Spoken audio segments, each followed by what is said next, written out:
What if one of the most surprising Christian stories in the world is not happening in America, not in Europe, and not in Africa, but inside a country ruled by an officially atheist communist party?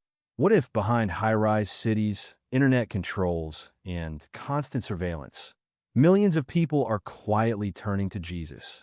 And what if the more this faith spreads, the more the government tries to control it? Tonight, we're going deep into one of the biggest religious mysteries of our time: Christianity in China. Is it really booming? Why are so many Chinese people becoming Christians? And why does the Chinese government seem so determined to stop, shape, or tightly control that growth? Stay with me, because this story is far bigger than most people realize.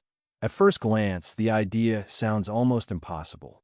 China is governed by the Chinese Communist Party, a system that officially puts the party above every other loyalty. It watches media, controls education, regulates speech, and keeps a close eye on any large social movement it does not fully control. In that kind of system, you might expect religion to shrink. But Christianity has not disappeared. In fact, it has remained strong, and in many places it is spread through private homes, small fellowships, city networks, village groups, and underground churches. The biggest shock is not only that Christianity survived in China. The bigger shock is that it may have grown most powerfully where pressure was highest. But before we go further, we need to be honest about one thing. Counting Christians in China is incredibly difficult. Some surveys suggest that only about 2% of Chinese adults formally identify as Christian, which would be around 20 million adults.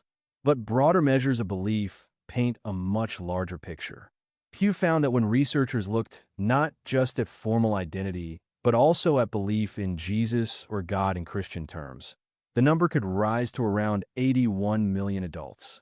Other scholars and outside groups have given even higher estimates, sometimes above 100 million.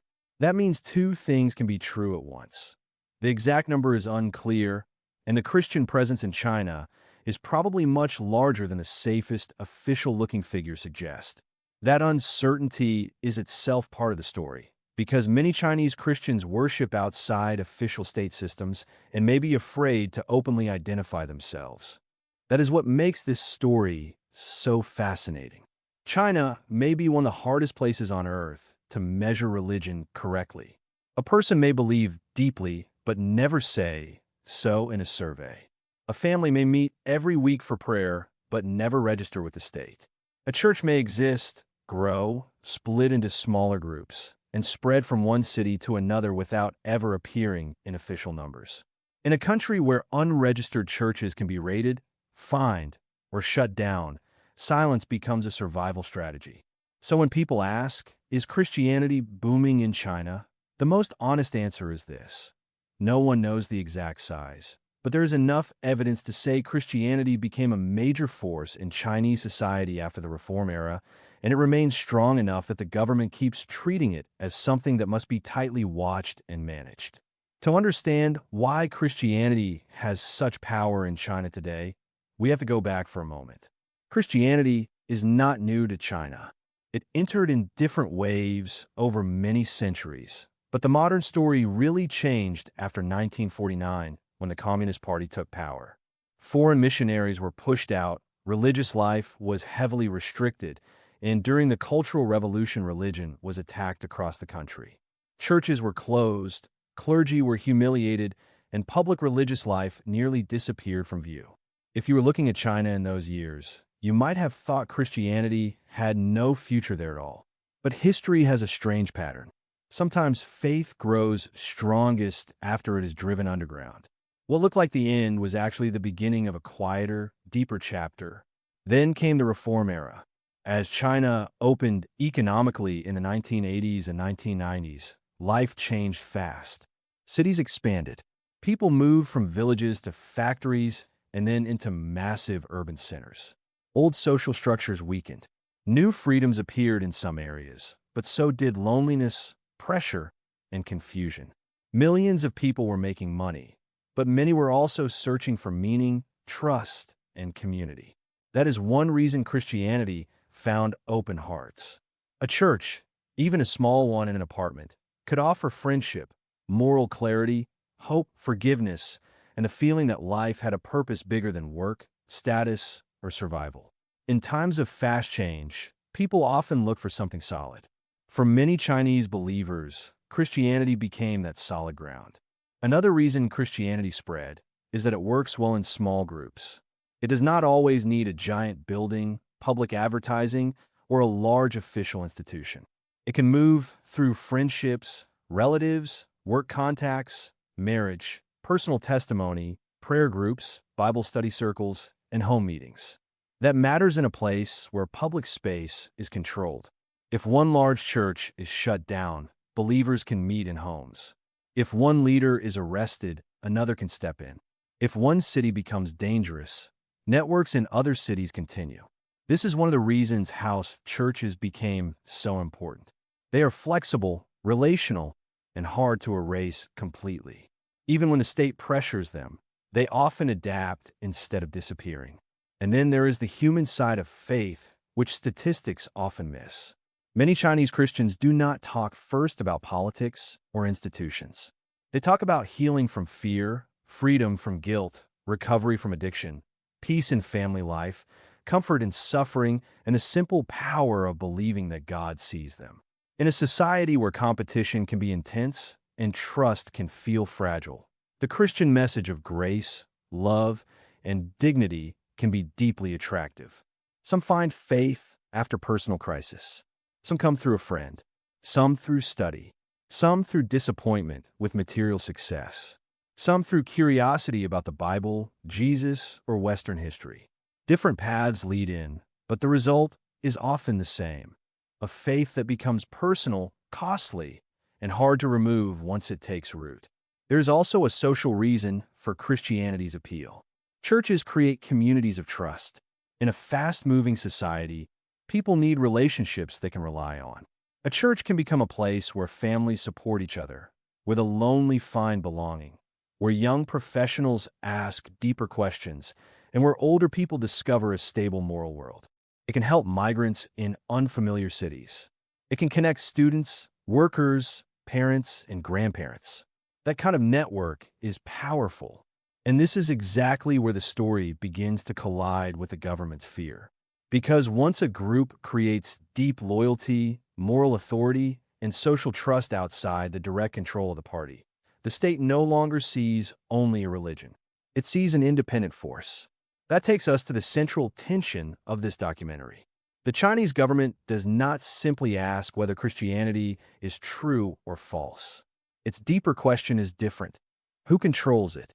In China, religion is not allowed to operate completely on its own if it becomes large, organized, influential, or connected beyond state-approved lines. Chinese law requires Christians to worship only in churches linked to government-controlled religious bodies. For Protestants, that means the Three Self-Patriotic Movement. For Catholics, that means the state-recognized Catholic system. In theory, the government says citizens have freedom of religious belief. In practice, it draws a hard line between religion it can supervise and religion it cannot. This is why many believers choose the underground path. Some Protestants believe state churches are too closely tied to political control. Some Catholics remain loyal to clergy or communities outside the full state system. Others do attend official churches but still feel the pressure of regulation. So China's Christian world is not simple. It includes registered churches, unofficial house churches, underground Catholic communities, and people who move between these spaces. But what unites many of them is the same problem. The closer Christianity gets to independent growth, the more pressure the state applies. Under Xi Jinping, that pressure has become sharper, more organized, and more ideological. The key word here is sinicization. On paper, it sounds like making religion fit Chinese culture. But in practice, according to major rights reports, it means forcing recognized religions into full political loyalty and subordination to Communist Party leadership. It is not just about using Chinese art or local symbols. It is about making sure religious teaching, leadership, and activity never rise above party authority. USCIRF says state-controlled religious organizations carry out this policy through intrusive oversight and official work plans designed to bring religion into line with CCP ideology. In other words, the government is not satisfied with merely allowing Christianity to exist. It wants to define what kind of Christianity is acceptable. And when people refuse, the response can be severe.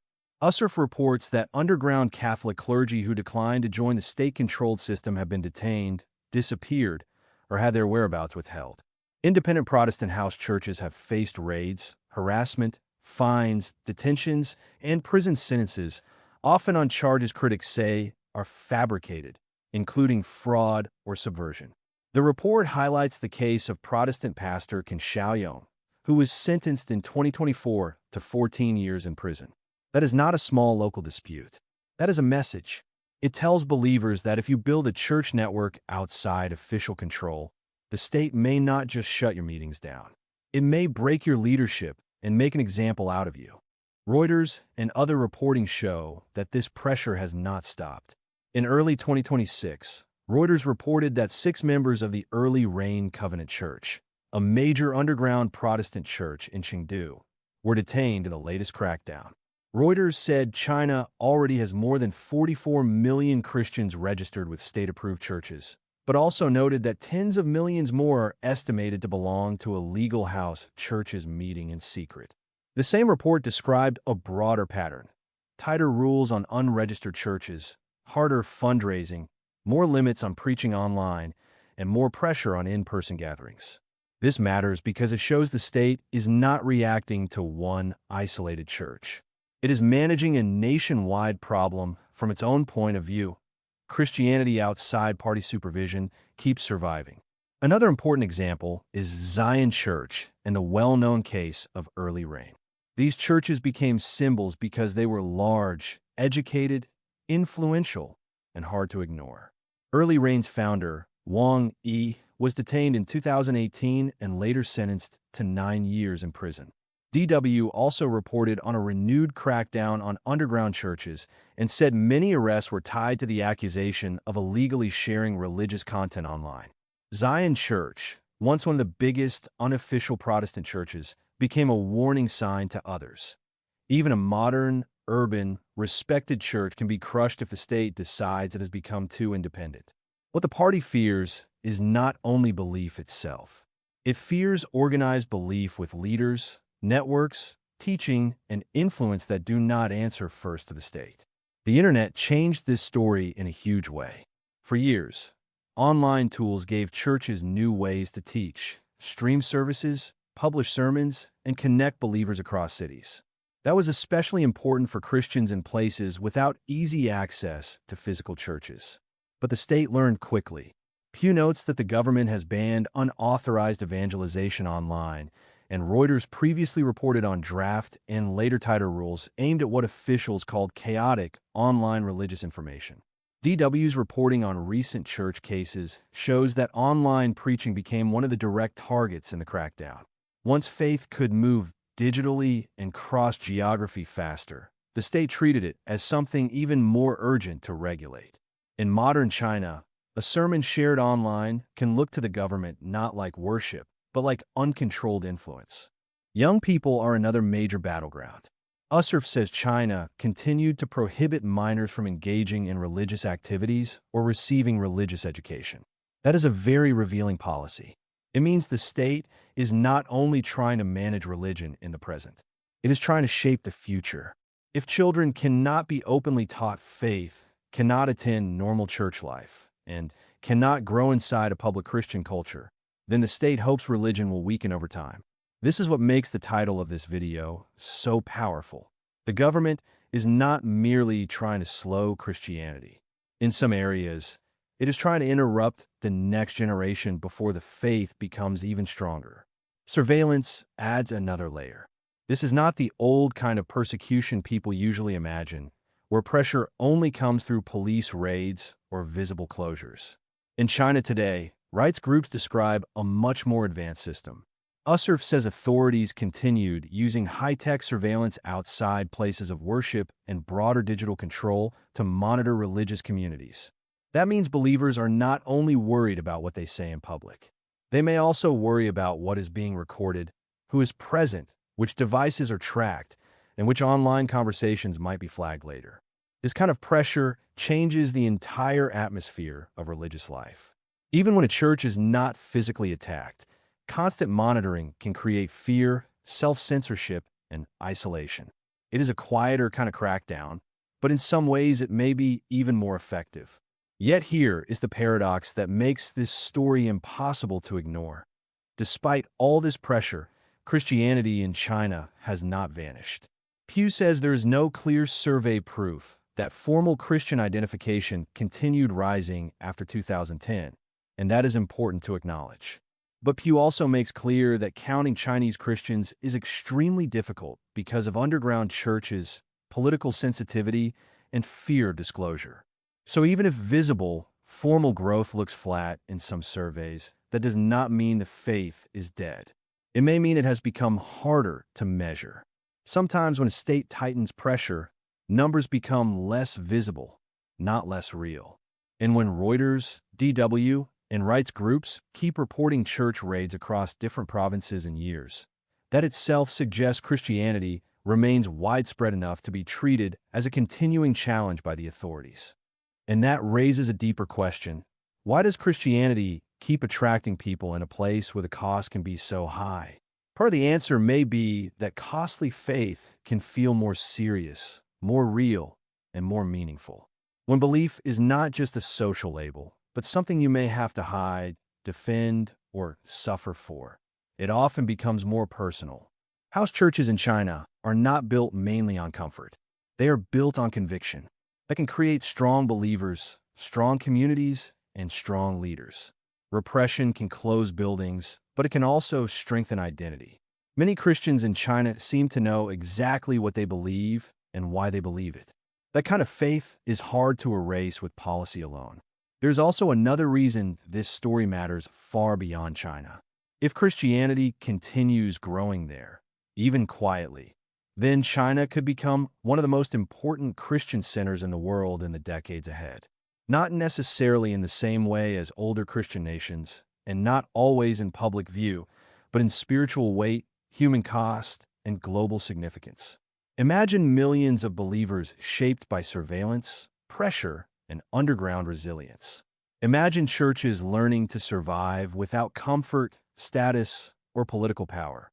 That kind of Christianity could influence global missions, theology, leadership, and the future of the worldwide church in ways we still do not fully understand. At the same time, we should not turn this into a simple movie of heroes and villains. The Chinese government says it protects normal religious activity under the law and often presents its actions as regulation, anti-extremism, public order, or national security. It argues that religion should not be used by foreign forces or become a channel for social instability. That is the state's public argument. But the problem for many believers is that the definition of normal religion becomes whatever the party can fully supervise. When the state says religion is free only after it submits politically, many Christians hear a very different message. You may believe, but only on our terms. And for a faith centered on loyalty to Christ above every earthly power, that demand creates a conflict that does not go away. So, is Christianity booming in China? The most careful answer is this. It is powerful, resilient, hard to measure, and still significant enough that the government keeps investing real force into controlling it. Formal survey numbers do not prove endless public growth, but broader belief measures, the huge underground world, the size of registered church life, and the scale of repeated crackdowns all point to one undeniable fact. Christianity in China is not a small leftover from the past. It is one of the biggest religious questions in China's future. And maybe that is why the government keeps reacting so strongly. States do not usually fear what is fading away. They fear what still has life. In the end, this story is about much more than church numbers.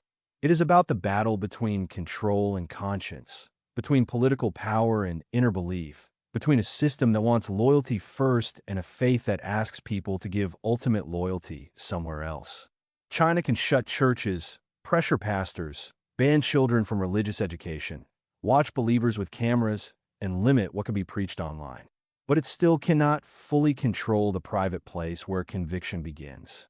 That is why Christianity in China remains such a powerful story. Because every time it is pushed down, it somehow keeps reappearing in apartments, in whispered prayers, in hidden fellowships, in families and cities, and in hearts the state cannot completely map. And that may be the biggest reason this story is not ending anytime soon.